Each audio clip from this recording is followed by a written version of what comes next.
Welcome to Autism Knows No Borders, a podcast where people connected to autism inspire change and build community. Together with the Global Autism Project, I'm your host, Rachel Harmon, a professional with over a decade of experience in the field of autism services, outreach, and advocacy. What's the difference between being an introvert, an ambivert, or an omnivert? And how might these identities show up in autistic individuals? Grant Harris, an Autistic Self-Advocate, consultant, speaker, and author, shares his personal autism journey with us. He helps companies achieve organizational excellence through neurodivergent practices.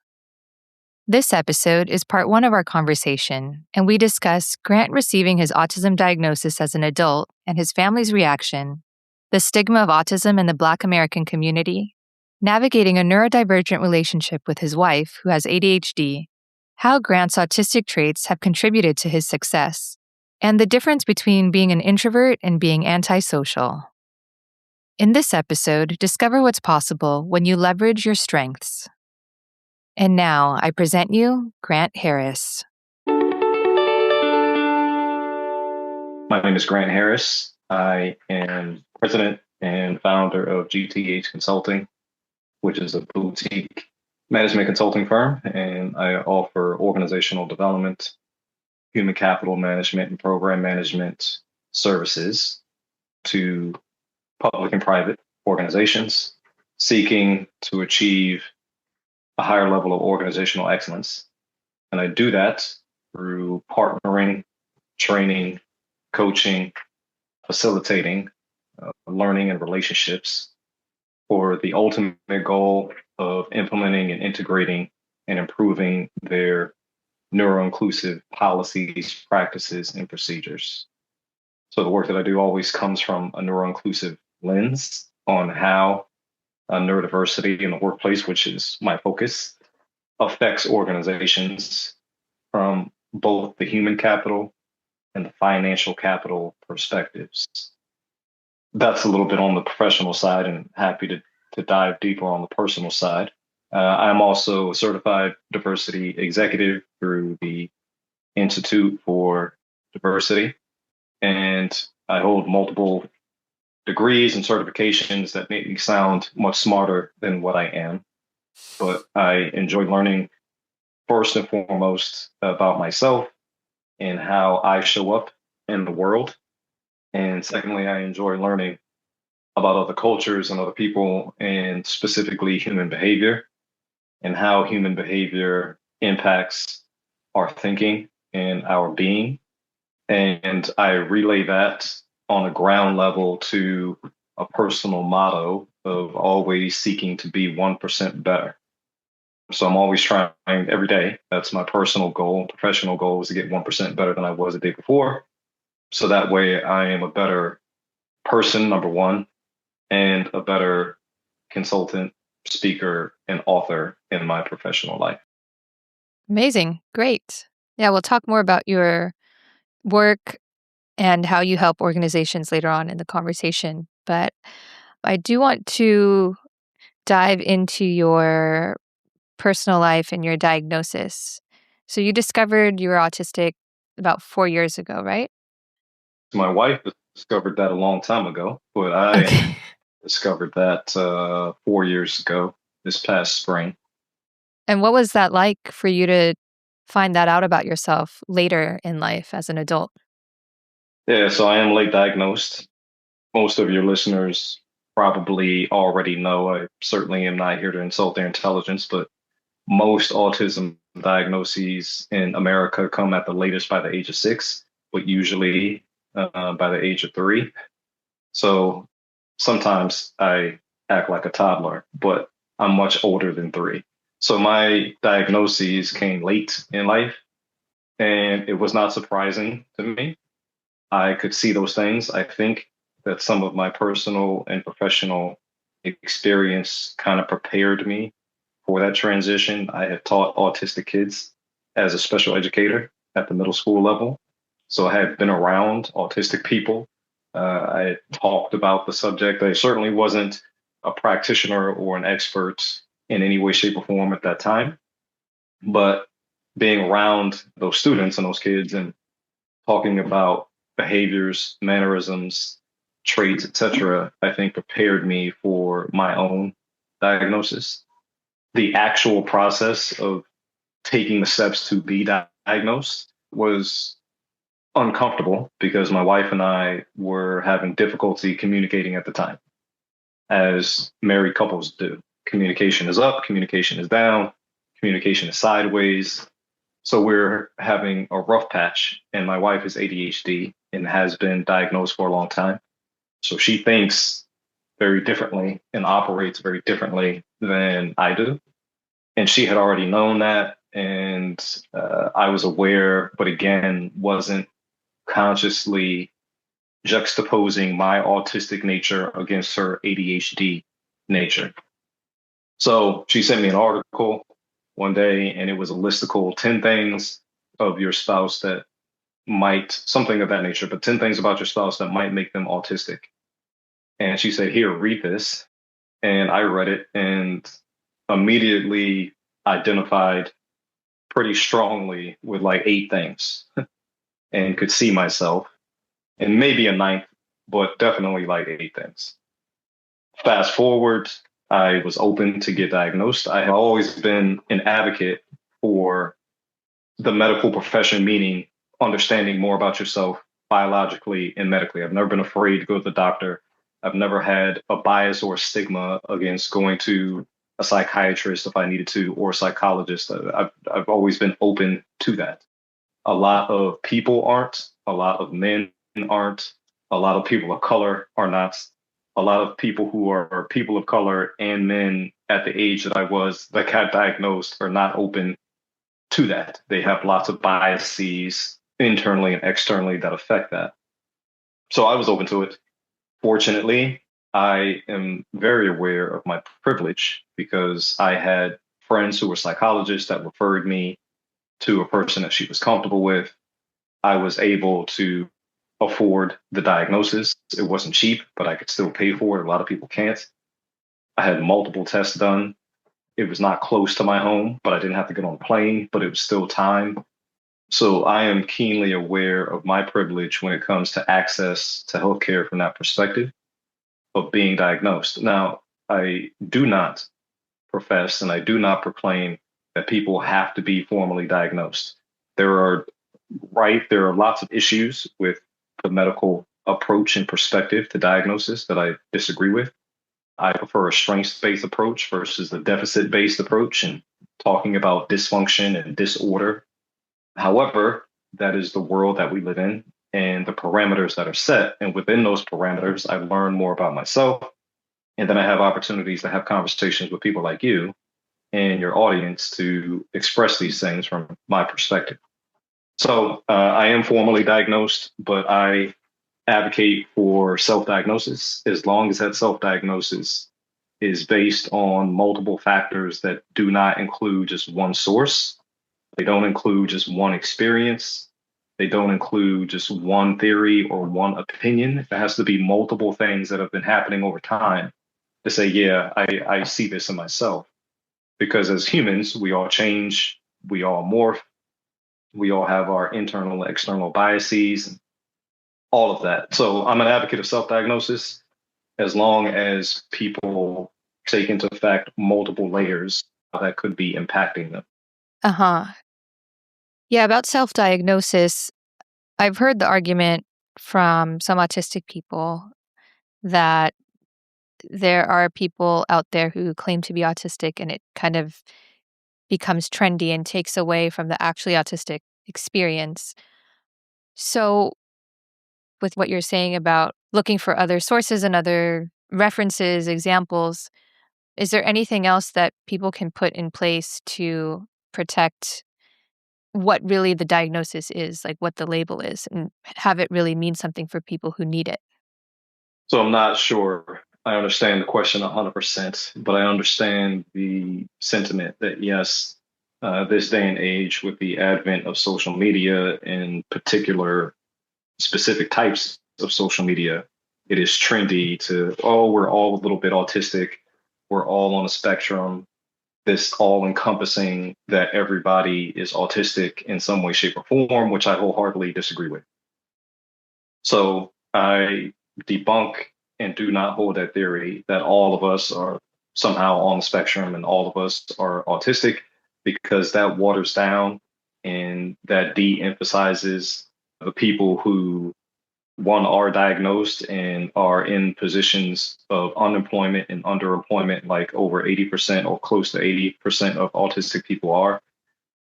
Diminishes the experience of nonverbal autistics that can't advocate for themselves verbally. It diminishes the experience of autistic people that have experienced trauma in mental and physical ways that some other autistic people haven't.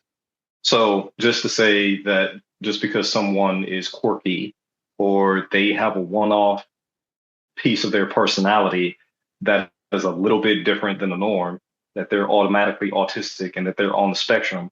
Most people don't even understand what the spectrum is, much less be able to understand the different layers of how that spectrum works, and then to articulate that, and then to advocate for it, champion it, support it, etc. So it's very surface level, which I disagree with. So that's why I say self-diagnosis is all well and good as long as it has come from a place where there's introspection first and reflection first versus just reaction and seeing a video here or reading an article here or being influenced by an administration in the corner or an uncle behind you that says, oh, well, I experienced autistic people this one time in my life in this one way, and you showed that one thing, then therefore you must be autistic. Because as you know, Rachel, you meet one autistic person, you meet one autistic person, because while we're all the same in terms of the traits that we express them completely different. Hopefully, I encompassed your question, but that's my thought on this whole trendy, we're all a part of, and how it waters down the actual experience of those who are living that life daily. Yeah, thanks for elaborating on that. Okay, and I want to go back to, that moment that you did receive the diagnosis. How did the rest of your family react? So you mentioned that there can be some kind of stigma in the Black community related to mental health or autism. Did they accept your diagnosis, and did you have to explain it to them? What was that like? So, no, let me back up. Yes, I don't speak for all Black people. I speak for the Black people that I know and that I've spoken to and that I have a relationship with. But yes, as a whole, Black people and even more so Black women have had a rife relationship with medicine in this country going all the way back hundreds of years. And that's not what we're here to talk about today, but all of that comes through generations. The bias, the access, the disbelief, and I've talked about this in other conversations, it still exists today, more so for Black women, but also for Black men and other people of color. Specifically, my family didn't flat out deny it, but they certainly didn't accept it right away. And this is something that I've spoken to about them or to them or with them. And they took offense to the fact that I have these conversations and that somehow, some way that I was disparaging them because I was telling the truth, that they weren't just happy go lucky and giving me hugs because I told them that I was autistic. I wasn't then and I'm not now berating their reaction. Actually, they had a better reaction than a lot of families and a lot of stories that I've heard. They didn't disown me. They didn't stop loving me. They didn't stop wanting to be around me and see my kids and my wife. Like all of that still exists. And for a lot of people, they get that negative reaction. However, there was disbelief. There was well, you went to a white doctor or the psychologist was a white woman. All of those, and my parents are from a certain generation and baby boomers, and they have a certain understanding and belief and visceral experience with medical professionals. But I'm the first and the only in my family to be formally diagnosed with a disability, one and as autistic too. To my knowledge, no one else has gone through the psychological process to be diagnosed as anything. So it's hard to talk about something if you haven't experienced that thing. And just because you've experienced that thing doesn't mean you've experienced everything. And someone else's process could be completely different than mine. So my family did have this belief. And over time, I believe that they have come to see, based on these types of conversations, the work that I do, I don't want to say they have come to accept it, but I want to say that they have come to their own terms in meeting me where I am, and I've come to my own terms meeting them where they are. I don't talk about being autistic with them when we talk. We just talk because for the majority of my life, I am who I am. That's what they knew me as. And then upwards of the last 3 or 4 years, then all of a sudden this thing is different, apparently. So I think that they have a better understanding. And the reason I think that, Rachel, is because not because they say so, not because they talk about me being autistic, but because the reaction and the actions of things throughout history of dealing with my older sisters and communication, of talking to my mother and all of that, they react differently than they would have in the past. So, for example, with me being more rigid in my schedule, meaning I don't necessarily like someone calling me up the same day to be like, hey, let's go to lunch in an hour. I'm like, yeah, that's not me. Even before I had a wife and kids, like I wanted planning time ahead. The way that my direct communication, I'm using lots of words with you. One, because I like you, but also because we're here having this conversation. But I would prefer to use less words, 3 words instead of 5, 1 word instead of 3. If you ask me a yes or no question, I'm going to say yes or no. So my direct form of communication in the past was seen as gruff, less than caring, not empathetic. And my way of showing empathy, I don't hug people readily. It's not my first reaction. My first reaction is to ask questions. Rachel, you're crying. What happened? What's the problem? Why are you crying? What can I fix? What can I do? That's also the male nature in me to be a fixer, and women have that too. But my wife's first reaction, being ADHD, if she saw you crying, she's going to give you a hug.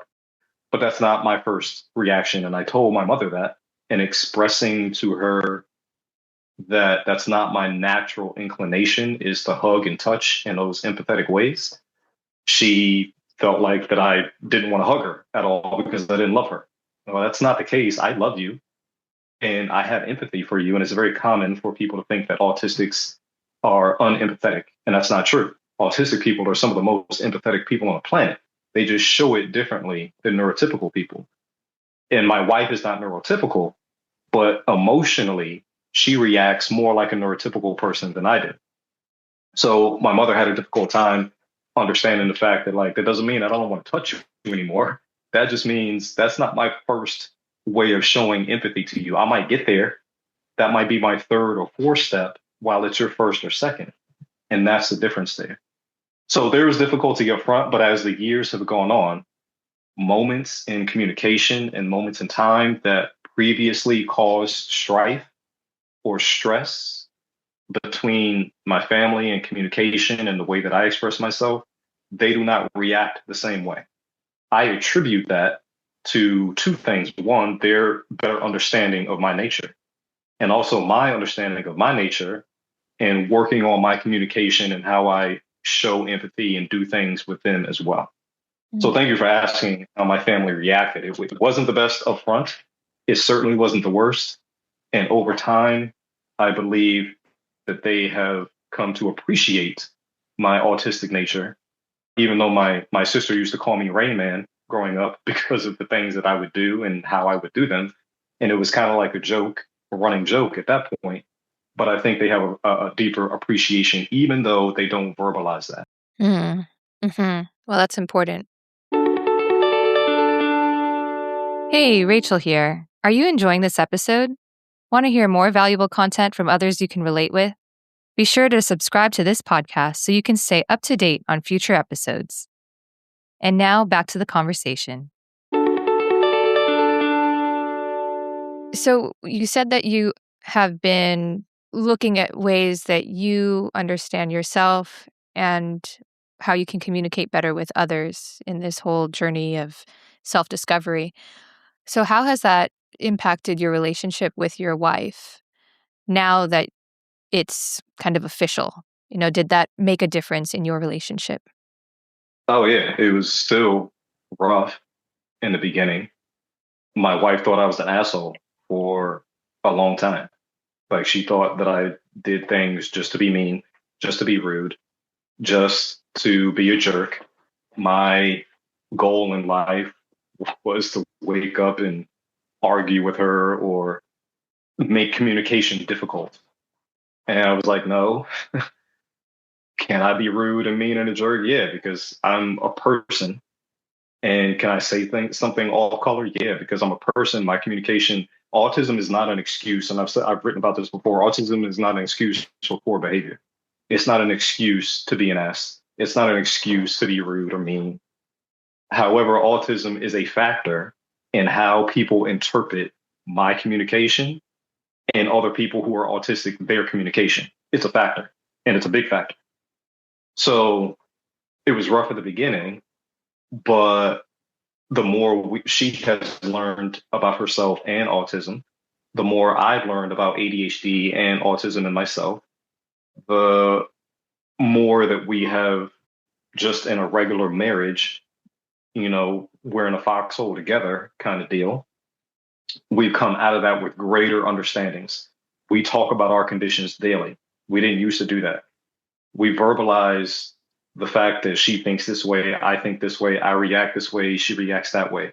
For example, in stressful situations or in arguments or in disagreements, my natural inclination is to talk less, hers is to talk more.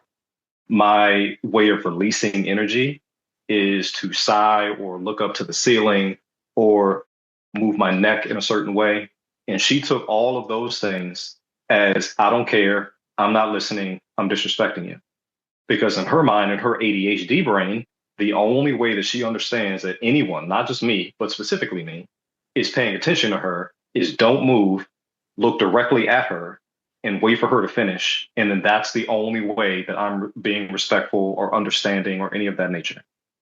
So she's come to meet me in the middle to understand that if I sigh, I'm not necessarily sighing because I don't want to hear what you have to say. That's my way of releasing the energy that I'm feeling and the tension that I'm feeling at the moment. And if I look up at the ceiling, it's not me not being willing to look into your eyes. And again, many autistic people have difficulty holding eye contact. I don't believe that I do, but the fact that I do that with my wife and the fact that growing up, my mother would always tell me when I was having conversations with her to look at her, even though I thought that I was, apparently I wasn't looking at her enough. And that's a bias that people have with the eye contact. But my wife saw me looking up at the ceiling as a level of disrespect. Now she understands that that is a way of me releasing tension in a stressful moment. And she no longer sees it as me disrespecting her. And also now I know that I do those things. And now I take the conscious effort to stop moving because I can move all around and still listen. I don't have to look at you, Rachel, when you're talking to me and I'm still picking up. I'm always listening. My kids will tell you, like, I can do that. My wife cannot. She has to be single shot, single focus in order for her to get whatever's happening. I can be doing multiple things and still pick up what's happening without looking at a person speaking. She sees that as disrespectful. That's part of my autistic nature that I can do that because I'm absorbing information from different sources at the same time. She can't do that. But now I understand and I meet her halfway that I need to stop. I need to be in one position and look at her and give her the level of respect, even though that's not what I need. I don't need that. I could be moving around and still get what she's saying. But she sees it as disrespectful. That's partly of human nature to respect the other person in terms of their communication. But the fact that now we have a better understanding, she has a deeper understanding of why I do those things in those moments. I have a better understanding of her. Our communication is therefore 1% better. So Yeah. that's how I've seen that in that level of communication. That's huge. That can save marriages right there, I think. It can. Diagnoses can save marriages. It can also destroy them. It depends on how people react to them. I am very fortunate to be in a position of it's made my marriage and my life better. It doesn't Yeah. always go that way. We have to understand both sides of the coin when it comes to relationships. Sometimes it goes the other way. I've Hmm. heard of those instances, but more often than not, in my opinion and my experience, it makes the person better. It gives them a deeper understanding of themselves. It gives them the opportunity to make everyone around them, help the relationships around them be better as well. Yeah. Well, it also requires, I think, a certain baseline of self awareness to work from to get there. So kudos to you guys. Thank you. What are some strengths related to your autism? Oh, a lot, in my opinion, which has nothing to do with me, but a lot, just off the top of my head. And this is with me, that it could be other people could feel the same, but this is what I see. My ability to hyper focus, not just on a moment in time, but on a particular subject or topic. Now I know I've had multiple jobs and multiple careers and multiple pursuits that seemingly have nothing to do with each other in life. However, I've attained and achieved levels of excellence in all of them. And I had no prior experience or I didn't have the education because I decided I'm interested in this thing. I want to learn this thing. I'm here in this moment in time. Then I deep dive on that thing and I become a quote unquote expert. And I wouldn't say expert, but certainly more knowledgeable than 80% of the people that do that thing with the time and the tools and the resources that I had. So a hyper focus and a deep dive on a moment in time for a particular job or industry. My ability to synthesize and absorb vast amounts of information at once. According to my diagnosis, I absorb information much faster than the average person. My brain is always absorbing information, which has led me to memorize the flag of every country in the world on site, which led me to teach myself how to speed read, which leads me to when I listen to podcasts or videos, I speed up the playback. When I watch Jeopardy, I answer the question before previously Alex, but now Ken, the host. I answer the question before he is finished reading the answer because I'm getting there faster, which is why I use captions. Like my brain moves faster than most people speak. And I believe that a level of communication and writing, I am able to be clear and concise and direct in writing everybody that's important to me that I've ever had a personal or professional interaction with says that I'm an excellent writer. And that led to writing 3 books. I happen to believe that I'm halfway decent at public speaking because, again, a level of clear and concise communication. Other things, structure, routine, being able to maintain a schedule, being able to work within chaos. My wife runs an in-home daycare. I work from home. She works from home. There's little kids running around and screaming, in addition to my own kids, running around and screaming on a regular basis, but yet I still work and I have these blinders on that I could get work done with all these other things happening in the background and still have that hyper focus. The ability, the uncanny ability, unfortunately, to some people's dismay, is to quickly find grammatical errors in writing. I will look at a paper, a document, a website, whatever it happens to be. If there's words on it and people are writing something, I will find the missing period, the extra comma, also the extra space or the needed extra space between a word. Like I will gravitate towards that, which has led me to become the in-house editor, so to speak, in multiple positions that I've had to say, well, Grant can look at this and I see it and I'm able to point it out and fix it. So those are some of the things. Like if you give me a task, I'm extremely task oriented.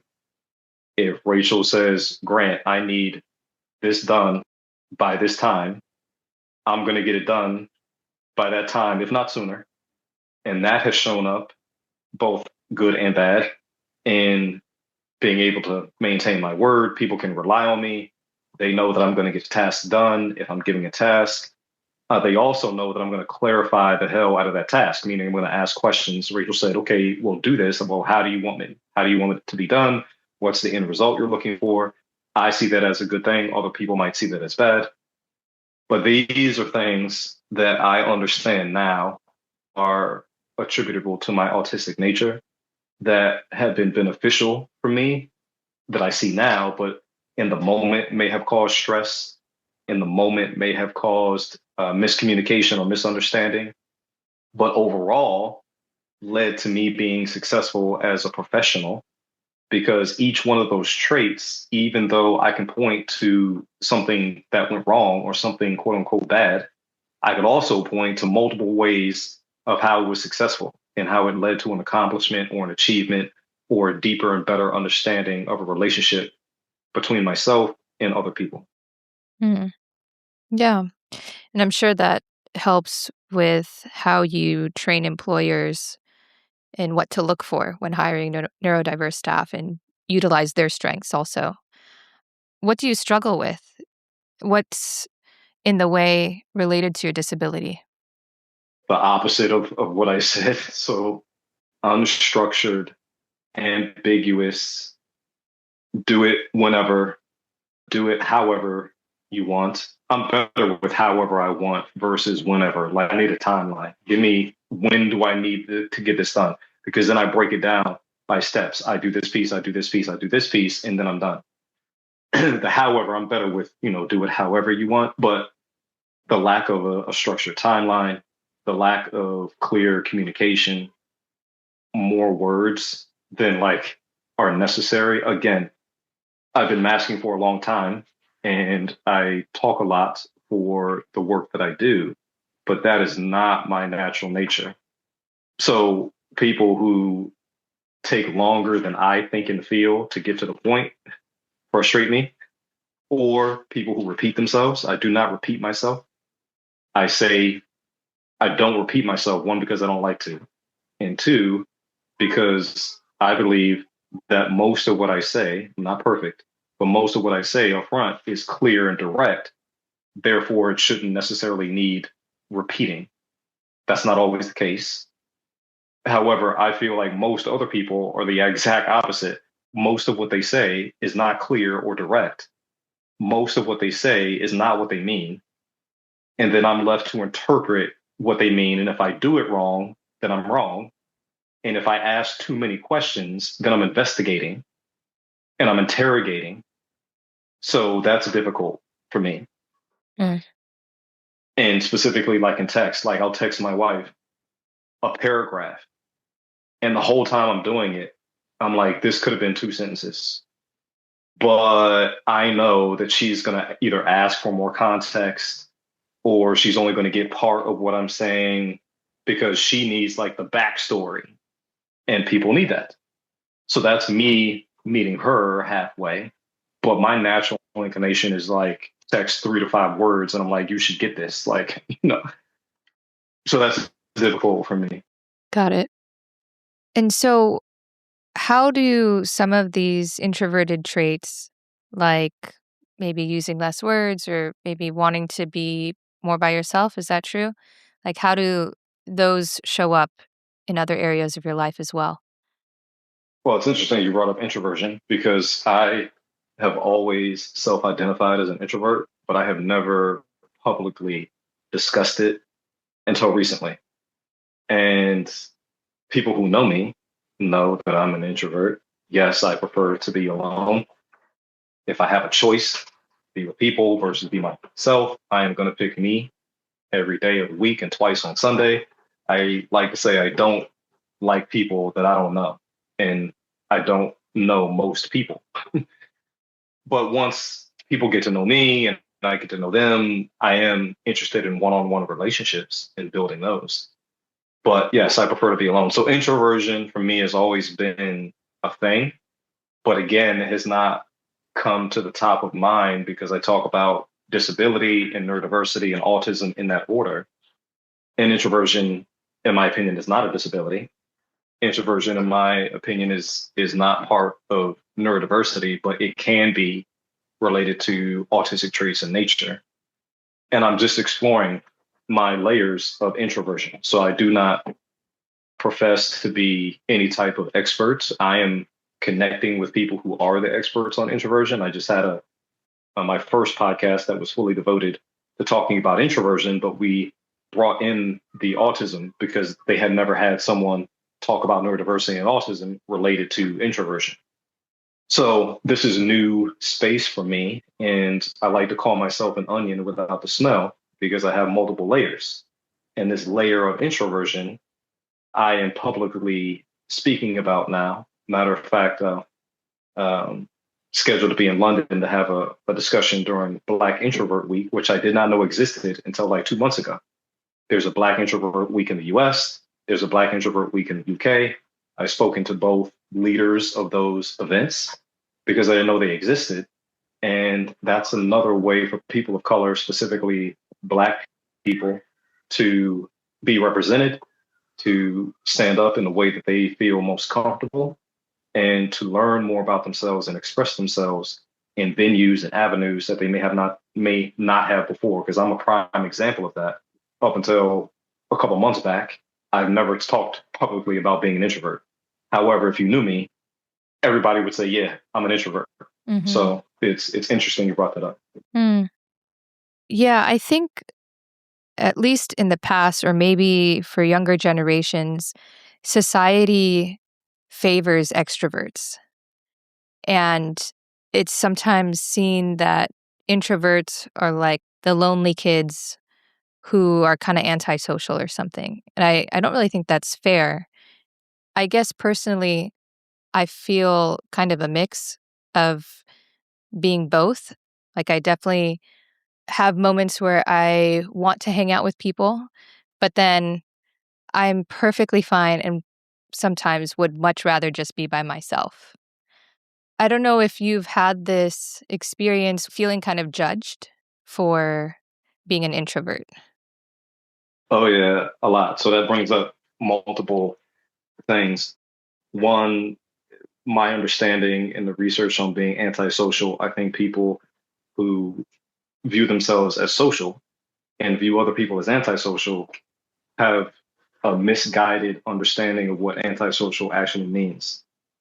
So antisocial, from the research that I've seen in sociology, doesn't mean, oh, this person doesn't want to hang out with other people, or this person is quiet and they don't want to sit with me at lunch. That's not antisocial as I understand it. Antisocial is more of, because people in those situations, they make it very binary and they make it very individualistic, meaning Rachel doesn't want to talk to me, so she's antisocial.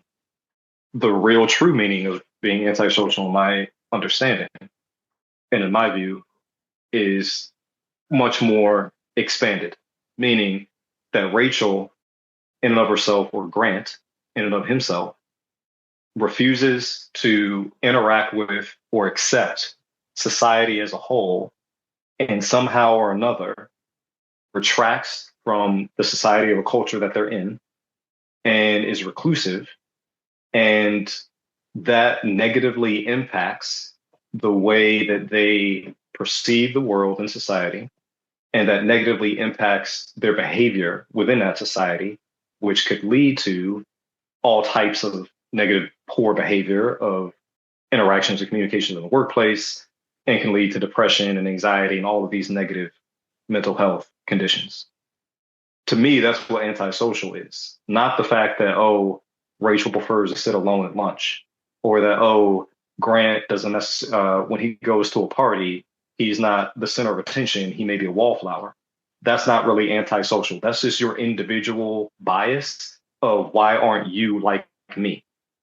But real antisocialism is more about the holistic impact of how a person views themselves within that culture and then how they act within that culture, which may lead to negative repercussions for them and for someone else. You sitting by yourself at lunch isn't negatively impacting anyone else. Me being a wallflower at a party isn't negatively impacting anyone else unless you're there with a partner who wants to dance and you're not dancing. Okay, they're individually impacted. So that is the first thing when it comes to that antisocial umbrella. I think people weaponize it in the wrong way and they make it individual versus a holistic, comprehensive thing. Second, yes, I have seen that showing up, and scientifically, there's introverts and then there's ambiverts. And there's a term that I was made familiar with a few years back before, again, I was talking about being introverted publicly, of omnivert. And there's a difference, just like there's a difference between neurodiversity, neurodivergent, and neurodistinct. There's a difference between introvert, ambivert, and omnivert. The way that I had seen omnivert described was as people who could shift back and forth between extroversion and introversion. And I've come to realize, since I've been diving in and learning more, but that's not the real true definition of omniversion.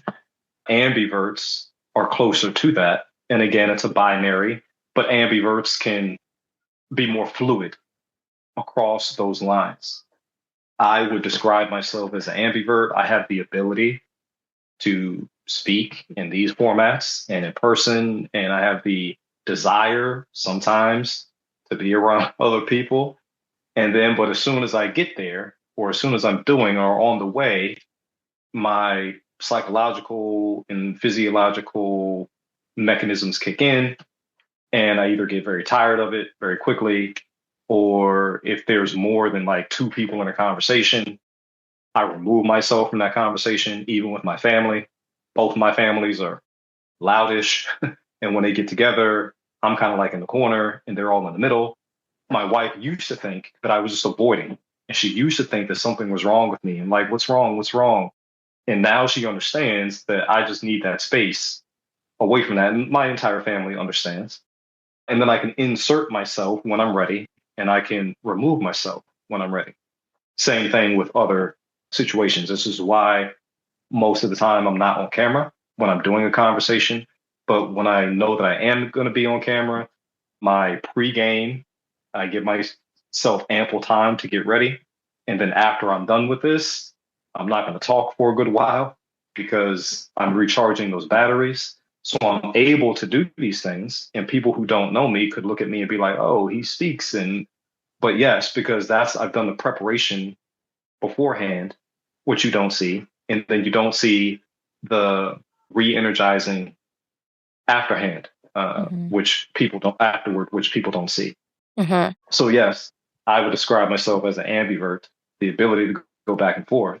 But my true nature and my true self space and comfort zone is an introversion, 100%. Mm-hmm. Interesting. Well, it's good that you have put in strategies to kind of balance it out when you are put in situations that could potentially lead to burnout, which I know that a lot of autistic people struggle with when pushed too hard in social situations. Yes. Thanks for tuning in to Autism Knows No Borders. If you enjoyed this episode, be sure to subscribe and come back next Thursday for part 2 of my conversation with Grant, where he talks about how organizations can foster neuro-inclusion. Thanks for listening. Take care.